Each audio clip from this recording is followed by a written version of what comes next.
Oke, mohon maaf barusan ada kendala dengan jaringan. Baik, kita mulai saja ya. Bismillahirrahmanirrahim. Assalamualaikum warahmatullahi wabarakatuh.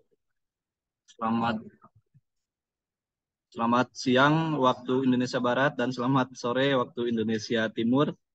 Salam sejahtera bagi kita semua. Shalom, Om Swastiastu, Namo Buddhaya, salam kebajikan, Rahayu. Yang terhormat Kabil Imam Brasar, Staf Khusus Presiden Republik Indonesia yang telah hadir, yang terhormat Bapak Ketua Jurusan Sosiologi, Bapak Feki, yang terhormat Ibu Mona Simona Litai, selaku Sekretaris Jurusan Prodi Sosiologi, dan juga Ibu Ketua Prodi Sosiologi, Ibu Prapti Murwani, kemudian para dosen. Sini sudah hadir Ibu Yurni, kemudian para mahasiswa juga, ada Pak Afdal juga. Alhamdulillah pada kesempatan kali ini kita kuliah lanjutan ya, terkait dengan kewirausahaan bersama Staf Khusus Presiden Kabil Imam Brasar. Sebelumnya ini adalah mata kuliah Sosiologi Industri, dan ini kami adalah tim teaching Kabili. Ketuanya adalah Bapak Feki selaku Ketua Jurusan Sosiologi dan juga saya selaku dosen Sosiologi Industri. Teman-teman semua mungkin kemarin ada yang tidak lengkap hadir ya. Sebelumnya saya ingin menyampaikan kembali CV dari Kabil Imam Brasar ya. Mohon izin untuk share screen.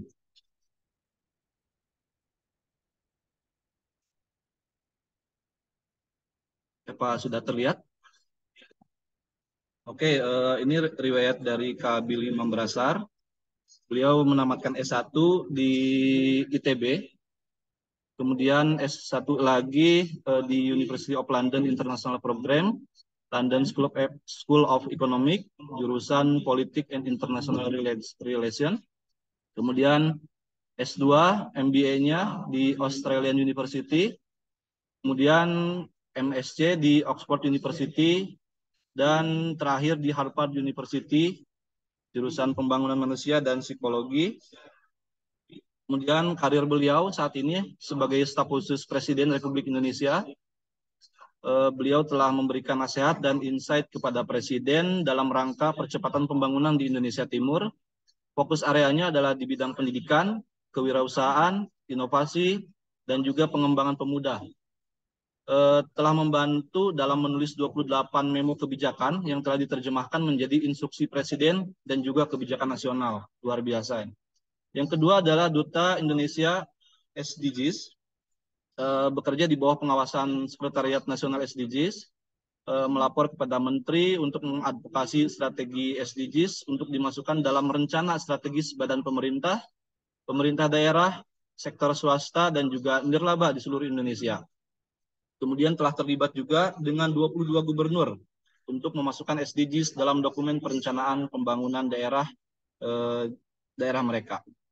Selanjutnya adalah IDH Sustainable Trade. IDH ini apa? Indonesia Dagang Hijau atau apa ya, Kak Billy? Benar, inisiatif dagang hijau. Oke. Bekerja secara profesional sebagai konsultan untuk mengembangkan dokumen tersebut, kemudian rencana ekonomi hijau nasional untuk yayasan dan untuk mengintegrasikan strategi dengan rencana pembangunan nasional di bawah Kementerian Bappenas. Kemudian di Kementerian Pendidikan dan Kebudayaan sebagai penasehat staf ahli Menteri Pendidikan dan Kebudayaan, telah berhasil membantu Menteri untuk mengontekstualisasikan kurikulum di seluruh Indonesia berdasarkan nilai-nilai kearifan lokal. Kemudian di British Petroleum, berbagai posisi teknik dan juga penasehat secara berkelanjutan. Kemudian pengalaman organisasi, anggota panitia sayembara IKN yang diadakan oleh Kementerian PUPR untuk memilih desain terbaik Ibu Kota Baru Indonesia.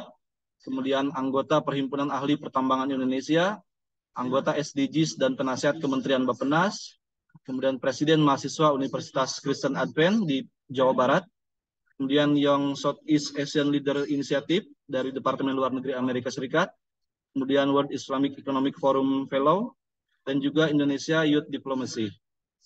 perwakilan dari Indonesia. Baik, itu CV yang saya bacakan, dan untuk lebih jelasnya kita melihat secara visual video dari Kabili Mambrasar. Mungkin kemarin ada yang belum belum melihat, saya izin share untuk video Kabili Mambrasar.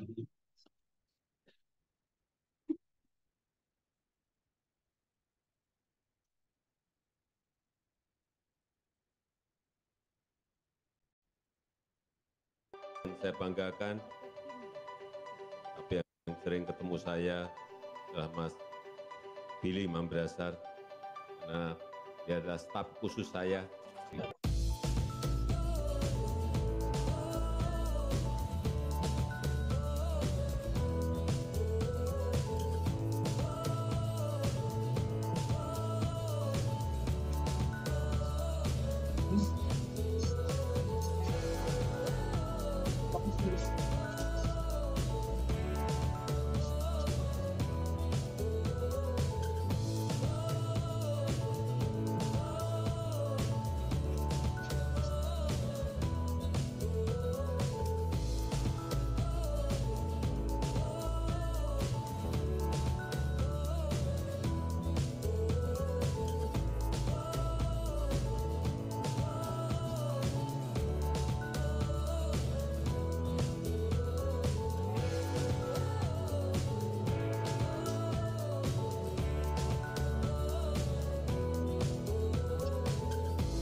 Oke, kita kasih tepuk tangan untuk Kabili Mambrasar. Baik, berikut sekilas profil dari Kabili Mambrasar selaku staf khusus Presiden. Dan untuk selanjutnya saya persilahkan kepada Kabili Mambrasar untuk menyampaikan materi perkuliahan kepada mahasiswa Sosiologi, mata kuliah Sosiologi Industri dari Universitas Patimura. Kepada Kabili kami persilahkan.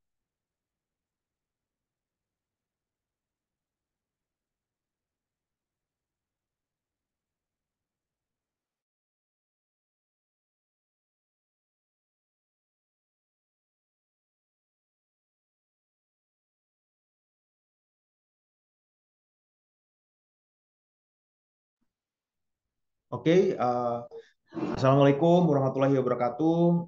Shalom, salam sejahtera, Om Swastiastu, Namo Buddhaya, salam kebajikan untuk kita semua.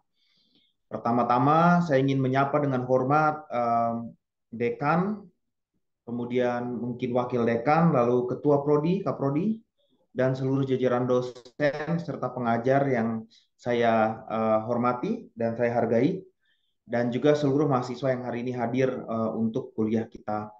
Pertama-tama tentunya kita patut berbangga karena hari ini juga adalah hari di mana G20 sedang dilaksanakan di Provinsi Bali, mengangkat nama Indonesia di tataran global. Sebagai informasi, G20 adalah pertemuan tahunan 20 negara-negara terkuat secara ekonomi, terkuat dan terbesar secara ekonomi, dihadiri oleh negara seperti Amerika, Inggris, Turki, dan lain-lain, termasuk juga Indonesia. Artinya Indonesia sudah terhitung sebagai salah satu dari 20 negara dengan kekuatan ekonomi terbesar di dunia. Dan kali ini Indonesia memperoleh penghargaan untuk menghosting acara tersebut, lebih tepatnya adalah di Pulau Bali. Kita doakan kelancarannya dan presiden-presiden serta kepala negara yang sedang memimpin jalannya rapat memperoleh kesepakatan-kesepakatan yang dapat mendukung akselerasi pembangunan 20 negara terkuat ini. Dan tentunya adik-adikku yang hari ini hadir dalam kuliah ini, anak-anak FISIP Unpati, jurusan prodi sosiologi atau mungkin ada prodi lain yang juga ikut bergabung, kalian tentunya akan menjadi penggerak-penggerak pembangunan Indonesia ke depannya. Setelah lulus kuliah dari FISIP Unpati, kemudian berkarir dalam berbagai sektor, dan oleh sebab itu saya menyarankan untuk dapat mengikuti isu-isu nasional, khususnya dalam bidang politik ataupun juga kewirausahaan, karena kita ada rapat G20 dan ada rapat B20. Karena nanti suatu saat nanti adik-adikku kalian semua yang nanti akan memegang tampuk pemerintahan ini menggerakkan kemajuan pembangunan. Nah, topik kita hari ini merupakan topik yang sangat soft, tetapi sampai saat ini para peneliti-peneliti dalam bidang kewirausahaan masih belum melakukan penelitian, maksudnya masih belum menemukan titik terang dari penelitian yang mendalam tentang bagaimana memunculkan hal ini. Apakah itu? Sesuai dengan topik yang diarahkan kepada saya, topiknya adalah determinasi kewirausahaan dalam industri. Jadi ada kata determinasi, atau dalam bahasa Inggrisnya determination. Apakah determinasi itu nanti kita bahas secara mendetail, tetapi sebagai informasi ketika saya mengambil jurusan magister bisnis dan juga Masters of Science, magister bisnis saya di Australia dan juga Master of Science saya di Inggris. Ketika itu beberapa tugas kuliah saya berkaitan dengan kepemimpinan dan juga karakter dalam pembangunan bisnis itu. Jurnal-jurnalnya saya coba baca dan coba telaah hingga saat ini menciptakan determinasi dalam seorang individual semenjak dia masih kecil itu seperti apa, masih dalam proses penelitian yang sedang terus berlangsung. Dan kali ini kita akan membahasnya lebih soft, tetapi mungkin akan lebih kepada sesi inspirasi dan motivasi bagaimana memunculkan hal tersebut. Kita sudah sempat menyinggung di minggu lalu mengapa sih harus kewirausahaan. Beberapa teman-teman juga di akhir daripada sesi bertanya dan pertanyaannya cukup luar biasa dalam ya. Salah satu penanya saya ingat minggu lalu dia bertanya kenapa sih kita jurusan kita mata kuliah sosiologi industri, lalu kemudian kita harus mempelajari kewirausahaan, apa relevansinya, apa manfaatnya. Dan saya sudah menjelaskan peran dari kewirausahaan dalam tataran kepemerintahan. Kenapa kewirausahaan itu sebenarnya adalah jantung, core daripada jalannya sebuah negara. Kita berpikir bukan jalannya sebuah negara itu politik. Jalannya sebuah negara itu pemerintahan. Tetapi kemarin saya menjelaskan dalam sebuah konseptualisasi di mana kewirausahaan itu adalah pemompa pergerakan daripada income. Apa itu income? Pendapatan. Pendapatan daerah, pendapatan negara. Kita bisa hidup, kita bisa bertransaksi, kita bisa melakukan interaksi secara ekonomi satu sama lain, membayar pajak, dan kemudian pajak kita dipergunakan untuk pembangunan. Semuanya didorong oleh gerakan-gerakan kewirausahaan. Dan kewirausahaan itu juga bukan hanya kewirausahaan seperti teman-teman lihat UMKM, usaha kecil saja, atau usaha menengah, tetapi kewirausahaan itu broad. Dari mulai UMKM, usaha mikro, usaha kecil, usaha menengah, hingga bisnis yang besar, multinational corporation.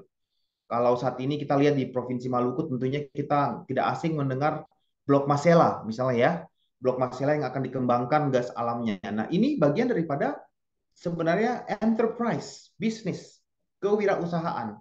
Bisnis datang ke Provinsi Maluku, kemudian dia berinvestasi, dia mendorong adanya ekstraksi resources, lalu karena teknologinya dipakai, jasanya dipakai, karena pemerintah tidak punya teknologi tersebut, sehingga pemerintah bermitra dengan perusahaan ini untuk mengembangkan,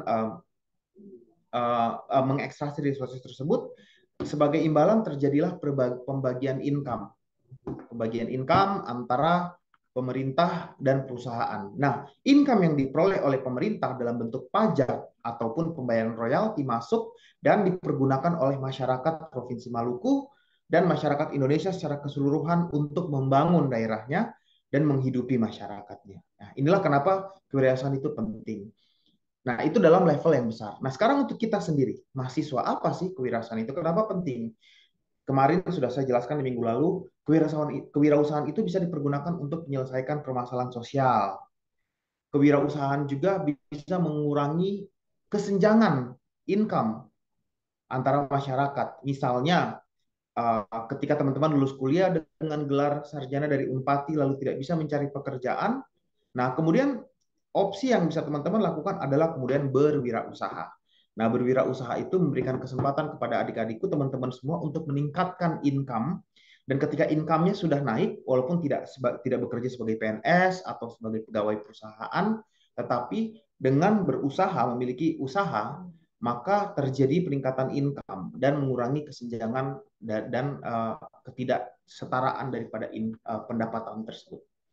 Kemudian bisnis ini, kewirausahaan itu juga bisa mendorong kesejajaran etnik, geografik, maupun keberagaman. Dan bisa juga memanfaatkan dengan naiknya peran partisipasi anak muda Indonesia dalam kewirausahaan, dan terjadi peningkatan income, peningkatan pendapatan daerah, pendapatan negara, pengangguran berkurang, kemiskinan berkurang, maka konseptualisasi dari bonus demografik tersebut yang kita impi-impikan, kita idam-idamkan dapat tercapai di tahun 2030 terlaksana dengan partisipasi teman-teman dalam kewirausahaan.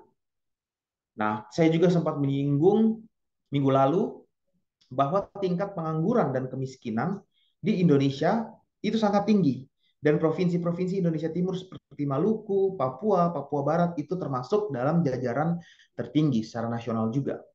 Per Agustus 2009, rata-rata pengangguran di Indonesia itu ada 5,28%, atau sejumlah 7 juta lebih orang setiap tahunnya itu menganggur. Dan sebagiannya itu adalah lulusan SMK dan lulusan perguruan tinggi. Gambar yang adik-adikku teman-teman lihat di bawah adalah gambar daripada pencari kerja di salah satu event nasional seminar bursa pencarian tenaga kerja. Itu dihadiri oleh ratusan ribu orang dalam waktu 3 hari. Lulusan-lulusan S1 dari kampus-kampus terbaik di negara ini berjibaku mencari pekerjaan. Dan data dari BPS juga menunjukkan bahwa ada 4 juta generasi milenial yang menganggur di era digital. Dan 4 juta orang ini memiliki HP, memiliki laptop, dan terkoneksi dengan internet. Tetapi kemudian mereka menganggur. Jadi pengangguran ini masalah yang sangat pelik dan hubungannya dekat sekali dengan tingkat kemiskinan. Semakin meningkat angka pengangguran dan income berkurang, tentunya maka angka kemiskinan juga akan bertambah, diikuti dengan peningkatan kriminalitas dan yang lain-lain. Nah, saya juga sempat menjelaskan di minggu lalu bahwa ada potensi UMKM merupakan potensi sektor ekonomi terbesar yang bisa kita manfaatkan, kita maksimalkan untuk mengurangi pengangguran dan kemiskinan yang kita bahas ini. Yang menjadi masalah adalah kebanyakan anak-anak muda Indonesia tidak berpikir UMKM itu keren, berwirausaha itu keren. Sebagian besar masih berpikir kalau saya lulus dari FISIP Unpati, saya lulus dari jurusan sosiologi, saya lulus dari jurusan ilmu politik, dengan ijazah saya mungkin saya mau ikut tes PNS. Mungkin saya mau cari-cari pekerjaan di company perusahaan-perusahaan terdekat, atau mungkin saya mau merantau ke Jakarta untuk mencari pekerjaan di kota Jakarta. Mungkin ada. Nah, semua masih berpikir itu yang keren, mencari pekerjaan. Padahal sektor penyumbang PDB terbesar di Indonesia dan juga salah satu penyumbang ekspor terbesar adalah sektor UMKM. Apa itu sektor UMKM? Sektor UMKM adalah sektor kewirausahaan sederhana untuk kita berusaha memanfaatkan skill atau pengetahuan yang kita miliki untuk bisa menciptakan uang dan menciptakan kesejahteraan untuk diri kita sendiri. Nah, yang paling terenyuh, yang paling membuat kita terenyuh adalah kemudian generasi-generasi yang menganggur itu punya HP di era digital. Mereka pakai HP tapi mereka menganggur.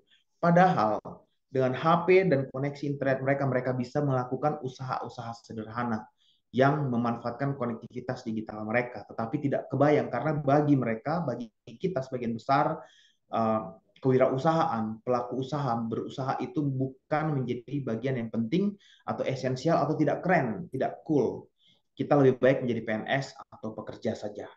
Nah, ini yang kemudian minggu lalu dengan teman-teman kalian, rekan-rekan kalian, kita berdiskusi cukup intens. Ada sekitar 7 atau 8 penanya dan terjadi komunikasi di situ di mana pertanyaannya kemudian mengarahkan kepada perubahan pola pikir dan mindset. Dan hari ini kita akan membahas lebih jauh lagi tentang bagaimana merubah pola pikir tersebut.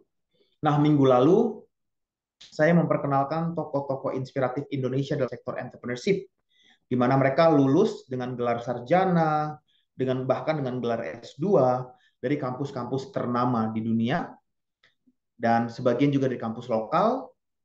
Tetapi dengan ijazah dan gelar sarjana mereka, mereka memutuskan untuk tidak bekerja sebagai PNS atau bekerja sebagai pegawai swasta, tetapi mereka membuka usahanya sendiri. Dan usaha mereka itu dimulai dari kecil-kecilan. Beberapa gambar di sini mungkin teman-teman sudah tahu, misalnya Mbak Dian Pelangi, yang saat ini menjadi fashion designer ternama untuk wanita-wanita berhijab. Dan kemarin desain daripada Mbak Dian Pelangi berhasil ditampilkan di event dunia, yaitu di New York Fashion Week. Mbak Dian Pelangi memulai usahanya semenjak masih di bangku kuliah hanya bermodalkan pensil dan kertas saja. Sambil dia mendengarkan dosennya kuliah dan dia menyelesaikan kuliahnya, dia sudah mulai menggambar-gambar baju, melakukan desain baju, dan kemudian mencoba untuk menjualkan desainnya kepada beberapa penerima penyedia manufacturing. Juga yang di tengah, Ahmad Zaki sebagai pendiri Bukalapak telah mendirikan usaha berbagai usahanya dan beberapa usahanya itu gagal total. Ya, mulai daripada berjualan onderdil, kemudian berjualan makanan hingga kemudian terakhir dia membuat lapak online, ya, Bukalapak online di mana Bukalapak menjadi platform untuk menghubungkan UMKM se-Indonesia dengan para pembeli. Nah, mereka ini kemudian sekarang menjadi orang-orang terkaya di Indonesia dengan usia yang sangat muda. Terkaya, sukses, dan mereka bisa travel, berjalan-jalan ke berbagai belahan dunia. Hanya dimulai dari niat dan kegigihan. 6 orang tokoh ini memiliki niat, berusaha, dan juga memiliki sesuatu yang disebut dengan kegigihan, determinasi. Determinasi itu yang akan kita bahas di topik kuliah kita hari ini. Pertanyaan-pertanyaan seperti apa sih determinasi itu? Mengapa determinasi itu penting secara sosial, secara sosiologi, secara psikologi, secara karakter dan kepribadian, kenapa determinasi itu penting? Dan setelah kita memahami bahwa determinasi itu memang penting, bagaimana sih proses memunculkan determinasi dalam jiwa dan diri seseorang? Yang pasti 6 orang yang teman-teman lihat di depan mata kita dalam foto ini dan dalam kisah-kisah sukses mereka, ya, saya kasih contoh Arif Widiasa yang terancam drop out karena mengerjakan studio desain dia yang disebut dengan Agate yang dia lakukan semenjak kuliah. Atau Mas Nadiem Makarim yang telah memiliki pekerjaan top, pekerjaannya sangat top di lembaga konsultan bisnis yang bernama McKinsey. McKinsey itu membayar karyawannya itu angkanya sudah di angka 9 digit. Seperti itu. Artinya besar sekali gajinya. Dia sudah tidak perlu memikirkan apapun kalau dia hanya mencari pekerjaan yang aman dan menerima gaji.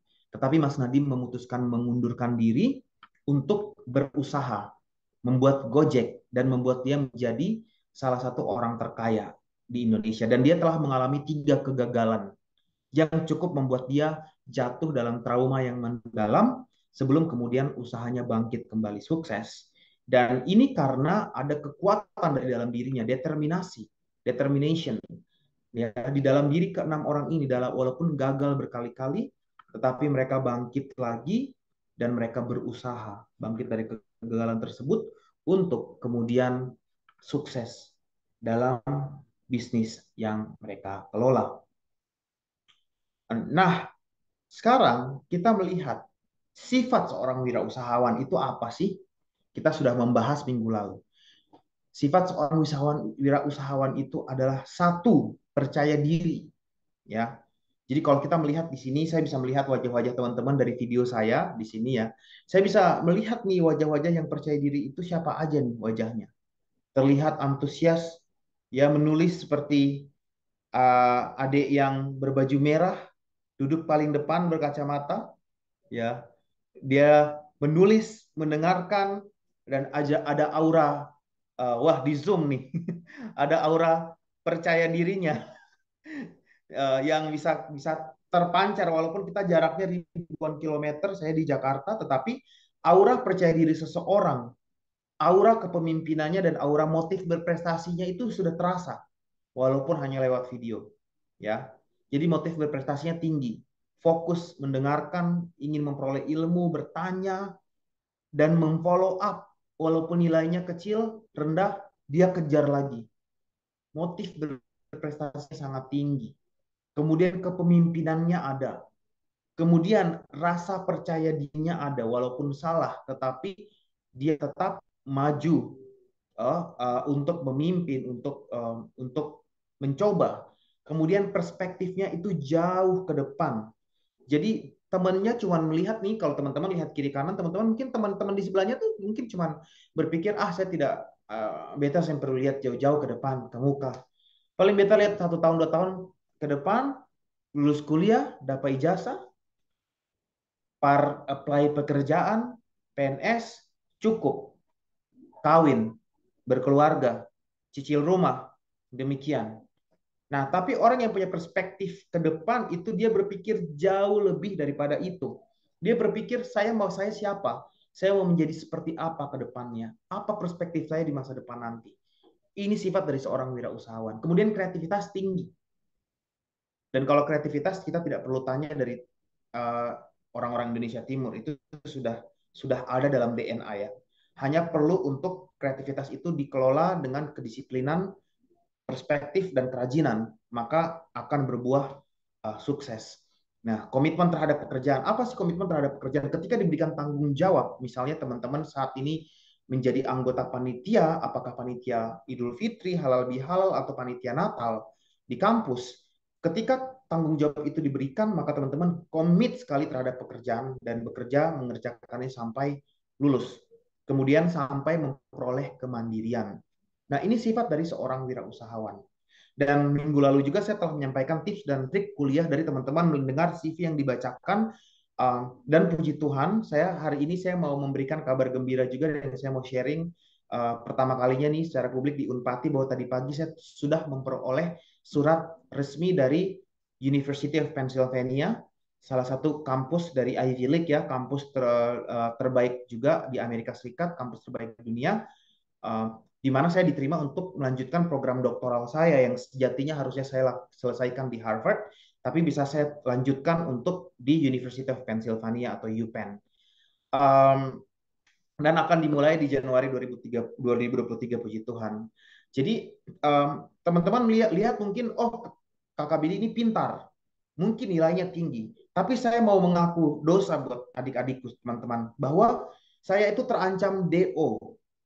S1 saya, semester 1 saya, IP saya itu cuma 1,5.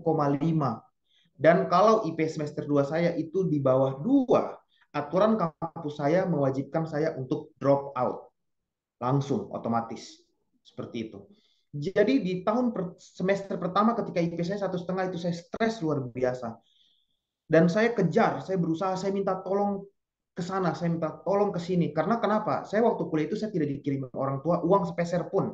Saya berangkat ke Jawa dengan modal nekat, tidak ada keluarga, tinggal di kos-kosan yang harga kos-kosannya masih 175.000 dan naik menjadi 200.000. Kemarin saya waktu ke sana saya sempat datang mendatangi kos-kosan saya dan berkunjung. Dan saya harus cari uang sendiri, cari makan sendiri, cari uang sendiri, cari biaya untuk biaya SPP, dan juga kehidupan pribadi, ditambah dengan saya sudah stres secara mental, beban psikologi, saya harus juga menghadapi kuliah yang cukup berat. Ditambah dengan saya minder, saya mengalami rasa minder yang luar biasa karena saya di Jawa pertama kali, dan saya merasa saya berasal dari daerah yang cukup tertinggal dan seterusnya dan seterusnya. Nah, kompleksitas ini membuat saya hampir gagal kuliah saya. 1,5 nilai saya semester 1. Semester 2, saya minta tolong ke sana, saya minta tolong ke sini, saya minta tolong ke teman-teman saya. Teman-teman saya mengejek bilang, Bill, rambut lo tuh keriting banget, itu beneran nggak sih? Itu di salon apa beneran? Atau Bill, kulit lo hitam banget, itu keturunan apa tanjakan? Digituin, dan yang bercanda gitu malah saya, karena kalau istilahnya kalau saya baper mungkin saya sudah sakit hati dan menjauh, tapi karena saya memang sudah putus asa, saya mendekati dia dan saya bilang, kawan tolong bantu saya karena saya punya nilai ini, kalau saya di bawah 2 lagi saya akan gagal, mohon bantu saya. Dan ternyata mereka bantu saya, mereka berganti-gantian membimbing saya untuk kuliah, untuk membantu nilai saya, dan terjadi peningkatan nilai saya di semester 2 dari 1,5 di semester 1 menjadi 2,3 di semester 2. Jadi bukan, jangan berpikir dramatik naik sampai 3, tidak, cuma 2,3 di semester 2. Jadi kalau dirata-ratakan IP saya itu 2,05. Jadi tepat sedikit di atas daripada threshold IP 2. Dan puji Tuhan saya lanjut terus sehingga terjadi peningkatan. Tetapi ketika saya lulus dari S1 saya, IPK saya itu cuma 2,8, di bawah 3. Cuma 2,8. Tapi saya punya cita-cita, saya mau sekolah dengan beasiswa, saya mau ke sekolah kampus top dunia dengan beasiswa, saya ingin berkeliling dunia. Dan sambutan dari teman-teman saya tentunya adalah tertawa. Mereka menertawai saya, kamu terlalu bermimpi. Mau sekolah di Harvard, mau sekolah di Oxford, IP kamu saja di bawah 3, bahasa Inggris kamu saja kurang-kurang, dan seterusnya. Tetapi sekali lagi saya tidak percaya, saya tidak mudah percaya dengan kata-kata orang. Tidak sama sekali. Kecuali kalau memang orang tua saya yang minta, ya. Orang tua saya yang minta atau itu adalah kehendak Tuhan baru. Kalau masih orang lain, saya tidak percaya atau saya memutuskan untuk tidak mendengarkan. Dan akhirnya sekarang teman-teman lihat di CV saya dengan seorang anak dari kampung yang hampir terancam drop out dengan IP 2, pas di bawah 3, bisa kuliah di Oxford, bisa kuliah di Harvard, bisa kuliah di Australian National University, dan terima doktoral di University of Pennsylvania, semua dengan beasiswa. Artinya teman-teman mungkin kondisinya lebih bagus dari saya saat ini, ya. Saya yakin teman-teman mungkin beberapa ada yang sama dengan saya, tapi sebagian besar mungkin kondisinya lebih bagus dari saya karena kesempatan beasiswa yang banyak. Dan kalau ada yang struggle sama kayak saya, berjuang, bisa terinspirasi dari cerita saya. Nah, apa sih maksud saya menceritakan lagi ulang hal ini semua? Kita sudah lihat tadi 6 orang dengan kisah yang sukses, lalu kisah saya sendiri. Nah, saya pengen mengkoneksi dengan tema dan topik kita hari ini yang berjudul determinasi, ya. Nah, ini ada orang yang menginspirasi saya sekali, yang saya temui secara pribadi. Beliau mengajarkan saya untuk menjadi seorang wirausahawan, tetapi wirausahawan sosial. Siapakah beliau? Mungkin ada yang tahu. Yang hadir minggu lalu, jangan memberitahukan. Yang hadir minggu ini, ada yang mengenal siapa beliau? Oh, ada yang angkat tangan, boleh? Baju merah? Iya, silakan. Baju merah. Boleh sebutkan aja nanti sama kakak dosen, bisa disampaikan jawabannya ke saya. Boleh? Siapa dia? Oh, oke, silakan.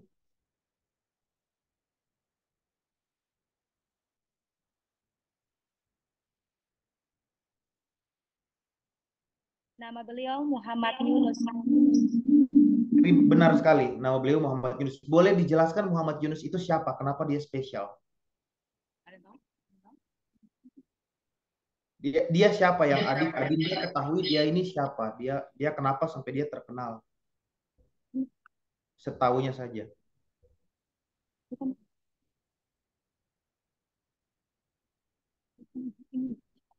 Betul sekali, namanya Muhammad Yunus.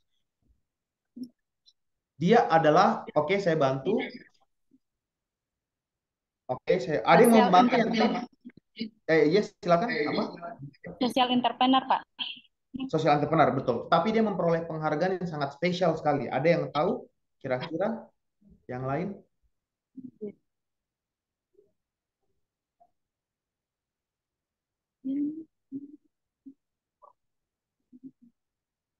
Oke, saya bantu. Ya, dia memperoleh penghargaan hadiah Nobel. Iya. Nobel, ya, Nobel dalam bidang perdamaian. Terima kasih, adik siapa ya? Adinda, salam Pak. kenal ya, terima kasih. Tapi Muhammad Yunus ini, iya.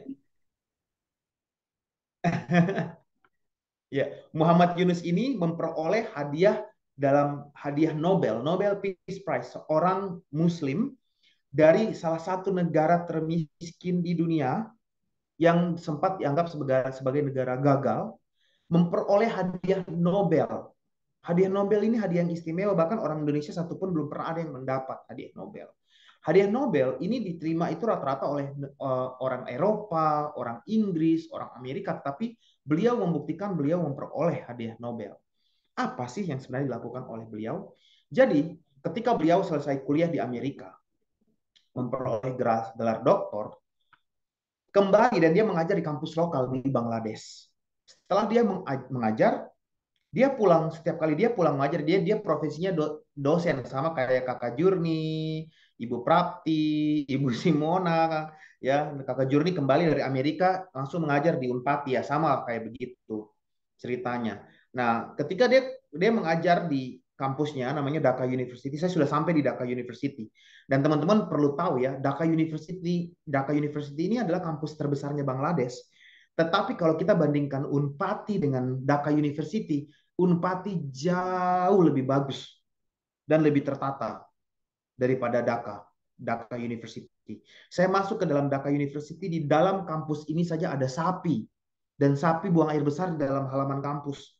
Saking saking tidak istilahnya tidak terdesain dengan baik seperti begitu. Jadi beliau dari kampus tersebut, kemudian beliau keluar setiap pulang mengajar, sore-sore dia olahraga, dia jalan, dia keliling, dia bertemu dengan ibu-ibu, dia melihat satu ibu-ibu Bangladesh, tangan kirinya lagi gendong bayi umur 1 tahun, tangan kanannya lagi gendong bayi umur 2 tahun, dia letakkan 3 tahun, dia letakkan bayinya yang 3 tahun, tangan kirinya gendong bayi, tangan kanannya dia membangun bangunan, tukang bangunan.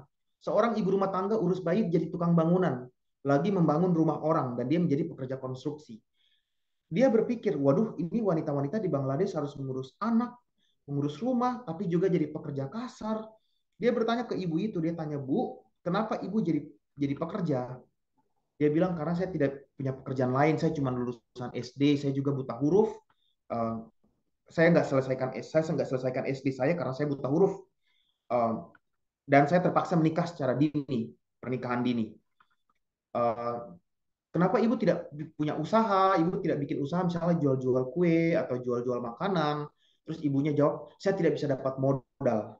Karena kalau kita mengajukan modal ke bank, kita harus kasih tunjuk slip gaji, kasih tunjuk surat aset, mungkin STNK motor, dan seterusnya. Saya nggak punya itu semua. Jangankan STNK dan hal-hal tersebut, ijazah saya tidak punya.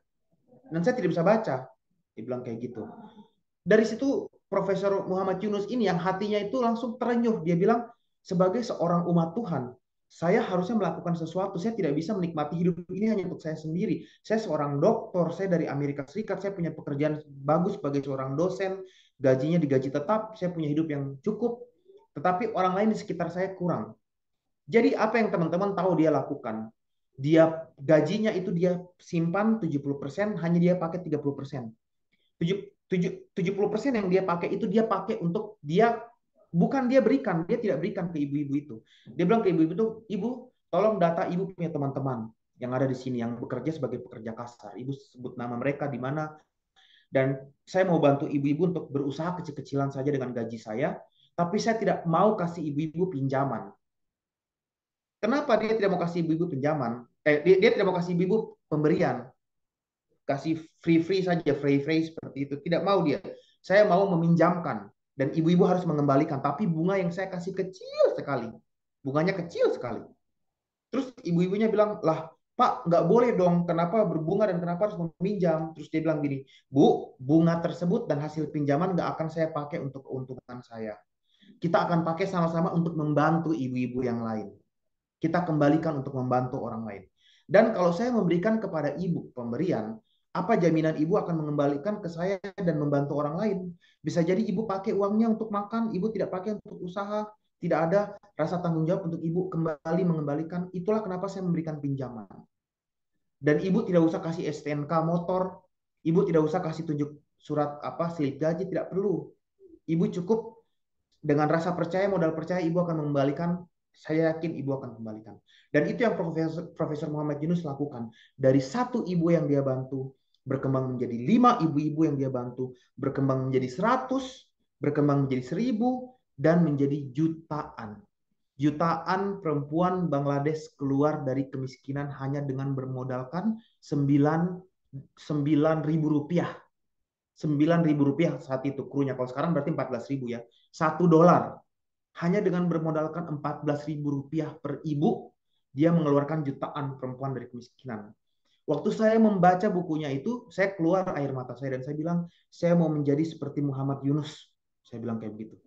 Dan itu yang membuat saya bercita-cita menjadi seorang wirausahawan sosial. Social entrepreneur. Wirausahawan sosial. Dan teman-teman tahu kekuatan dari mimpi, ya, kekuatan dari mimpi. Sama seperti saya cerita, saya pengen sekolah di Harvard. Poster Harvard itu saya print, saya tempel di dinding kamar kos. Poster Oxford saya tempel, saya taruh di dinding. Tahu-tahunya 10 tahun, 9 tahun kemudian saya berkuliah, 10 tahun kemudian saya berkuliah di Harvard. Sama dengan begitu saya mengidolakan Muhammad Yunus. Saya membaca bukunya di tahun 2006, saya masih kuliah awal-awal. Kemudian saya taruh fotonya beliau dan buku cerita tentang beliau dan saya bilang saya ingin menjadi seorang beliau seperti beliau. Akhirnya benar cita-cita saya tercapai menjadi seorang wirausahawan saat ini. Dan di tahun 2017 kemarin saya memperoleh undangan langsung dari Profesor Muhammad Yunus untuk mengunjungi beliau di Bangladesh, di Dhaka, Bangladesh. Inilah foto ketika saya bertemu dengan beliau. Seperti itu. Ini kekuatan mimpi ya, teman-teman. Ketika teman-teman memimpikan sesuatu, perkatakan itu terus dan terus. Dan jangan percaya kata-kata orang kalau orang bilang itu tidak mungkin atau itu mustahil. Nah, ini cerita tentang kenapa saya memutuskan untuk menjadi wirausahawan. Karena saya ingin merubah hidup orang lain. Dan minggu lalu saya sudah bercerita apa saja usaha-usaha yang saya kerjakan saat ini. Gitu. Nah, ini adalah contoh-contoh kisah inspiratif lain seperti Muhammad Yunus. Mas Nadiem Makarim gagal 3 kali, kehilangan uang banyak sekali. Albert Einstein, seorang ilmuwan yang memperoleh hadiah Nobel, sama seperti Muhammad Yunus, dia juga dapat hadiah Nobel. Dia sampai usia 4 tahun dia tidak bisa bicara sampai orang bilang, ini anak ini nau-nau, ini anak ini bodoh. Orang tuanya bilang, enggak, saya enggak percaya anak saya bodoh. Anak saya hanya memiliki kemampuan yang berbeda. Orang tuanya tetap percaya anaknya bisa. Dan akhirnya dia menjadi seorang penerima hadiah Nobel. Ya, dia berusaha, dia sempat gagal. Oprah Winfrey adalah anchor pertama Amerika Serikat yang berkulit hitam. Waktu dia mau mendaftarkan diri menjadi pembaca berita, waktu itu pembaca berita di Amerika itu hanya orang kulit putih, cewek-cewek Barbie, rambut pirang, mata biru, kulit putih cantik yang menjadi pembaca berita. Tiba-tiba ada perempuan kulit hitam keriting satu ini pegang dia punya CV, lalu dia pergi mendaftar di salah satu stasiun berita di Amerika Serikat. Saya ingin menjadi pembaca berita. Apa responsnya? Teman-teman tahu apa respons produsernya? Produsernya bilang, muka kamu saja seperti monyet. Rambut kamu saja aneh. Mana mungkin kami membiarkan kamu menjadi pembaca berita di stasiun TV. Oprah Winfrey tidak percaya bahwa tidak mungkin mimpinya itu dapat tercapai. Dia mendaftarkan dirinya mulai dari stasiun radio lokal, kecil-kecilan dia mulai, dia tampil menuju ke stasiun TV lokal, sampai akhirnya dia muncul di stasiun TV nasional yang adalah lawan daripada stasiun TV yang lain yang menolak dia. Dan saat ini, Oprah Winfrey adalah seorang anchor terkaya di dunia menurut Times Magazine. Menurut majalah Times, dia adalah seorang entrepreneur terkaya. Teman-teman lihat bagaimana orang tua Albert Einstein tidak percaya dan dalam kegagalan mereka bangkit. Gagal, bangkit. Mas Nadiem gagal 3 kali, bangkit. Mereka gagal dulu baru sukses. Nah, masa teman-teman nanti setelah lulus dari Unpati dengan gelar sarjana kemudian mau menjadi seorang wirausahawan Apakah itu wirausahawan sosial, tidak apa-apa, atau mau wirausahawan profit, full profit, silahkan pilih. Apa profesi yang mau teman-teman tekuni. Silahkan, tidak masalah. Tapi ingat teman-teman, teman-teman pasti akan gagal dulu. Ya, ada kata gagal dulu, bukan gagal-gagal seterusnya, bukan. Teman-teman pasti akan gagal dulu, baru sukses. Sama seperti semua cerita yang saya ceritakan tadi. Ya. Nah, determinasi usaha apa sih topik kita dan apa hubungannya dengan semua cerita yang tadi saya sudah sampaikan? Determinasi usaha merupakan bagian tidak terpisahkan dari kesuksesan seseorang. Jadi, determinasi usaha itu bukan hanya dalam olahraga, atletik saja yang penting. Dalam wirausahawan, determinasi atau kegigihan itu didefinisikan oleh para ilmuwan manajemen sebagai tipe orang atau rasa urgensi atau keharusan untuk mencapai tujuannya dan berusaha keras untuk melakukan lebih daripada orang lain, lebih banyak daripada orang lain. Nah, saya kasih contoh teman-teman lihat di sini. Teman-teman bisa melihat teman-teman yang hadir di kuliah hari ini. Mungkin beberapa dari teman-teman yang hadir di kuliah hari ini sudah melakukan riset tentang siapa itu Kakak Billy, apa itu determinasi usaha, apa itu kewirausahaan. Lalu kemudian mereka hadir di tempat kuliah, mereka duduk paling depan, ya. Mereka duduk paling depan, mereka membuka buku catatan, mereka mendengarkan, mereka mencatat dan mereka bertanya, itu adalah determinasi. Ya, itu adalah determinasi. Determinasi itu urgensi, keharusan untuk bekerja keras mencapai tujuannya dan melakukan lebih banyak daripada melakukan lebih daripada orang lain. Waktu saya sudah kuliah, saya sudah S1 sarjana dan saya bekerja sebagai seorang insinyur di perusahaan minyak dan gaji saya saat itu sudah cukup besar teman-teman. Tetapi saya masih belum merasa lebih cukup karena saya harus berkontribusi juga buat orang lain. Apa yang saya lakukan? Di weekend-weekend, ketika teman-teman saya yang lain liburan, saya memutuskan untuk mendirikan yayasan usaha sosial saya. Ya, saya habiskan Sabtu Minggu saya itu tidak liburan, tapi saya belajar, saya bekerja, dan saya mendirikan usaha saya. Itu adalah apa? Determinasi, kegigihan, urgensi untuk mencapai sesuatu dan melakukan lebih daripada orang lain. Nah, kemudian determinasi itu tidak cukup dari keinginan untuk melakukan saja. Saya ingin lebih dari orang lain. Saya harus nomor satu. Saya harus menjadi yang terbaik. Itu tidak cukup. Ya, menurut Alexandre Harvard, seorang researcher di Universitas UPenn, University of Pennsylvania, dia mengatakan bahwa harus ada lagi satu faktor daripada determinasi usaha itu yang melengkapinya, itu pengetahuan atau kesadaran bahwa dia melakukan ini semua adalah untuk tujuan kebaikan. Ya, untuk tujuan kebaikan. Apa maksudnya? Kalau kita umat beragama tentunya kita melakukan ini semua untuk Tuhan lah, istilahnya begitu. Untuk beribadah dan menolong orang lain. Nah, kenapa harus lengkap? Dibantah lagi oleh ilmuwan yang lain, ya, ilmuwan yang lain yang nanti saya tunjukkan diagramnya, yang menuliskan bahwa seseorang yang memiliki determinasi usaha dalam kewirausahaan yang tinggi tanpa dibarengi oleh keselarasan dengan keinginan untuk melakukan perbuatan baik, maka bisa jadi dia menyalahgunakan determinasi tersebut. Misalnya nih, teman-teman di sini, saya pengen dapat nilai A dari mata kuliah kewirausahaan sosial, kewirausahaan ini. Sehingga dia harus menjadi yang satu-satunya yang dapat nilai A. Ya, ketika dia tidak menyelaraskan tujuannya dengan kebaikan, bisa jadi dia melakukan segala hal untuk memanipulasi. Misalnya, dia kirim ke WhatsApp grup, dia bilang, kawan-kawan, semua bersaudara semua, hari ini mata kuliah kewirausahaan oleh Kakak Billy sudah di-cancel. Karena Kakak Billy sakit. Padahal apa? Padahal tidak ada. Mata kuliahnya tetap jalan. Dia ke kelas, akhirnya tinggal dia sendiri yang ikut mata kuliah tersebut. Teman-temannya semua tahu mata kuliahnya sudah tidak jalan. Jadi mereka semua tidak hadir. Akhirnya apa? Nilai teman-temannya dapat nilai C, dia sendiri dapat nilai A. Apakah itu disebut dengan determinasi usaha?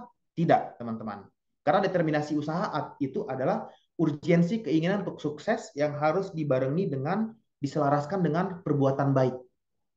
Ya, misalnya ada informasi beasiswa ke luar negeri, ditempel di kampus Unpati punya papan, karena dia takut orang lain mendaftar, dia cabut kertas tersebut, dia sendiri yang daftar. Nah, itu bukan determinasi. ya tidak didefinisikan sebagai determinasi, harus diselaraskan dengan tujuan kebaikan. Nah, ini ilmuwan yang menuliskan tentang determinasi, teori determinasi diri tersebut.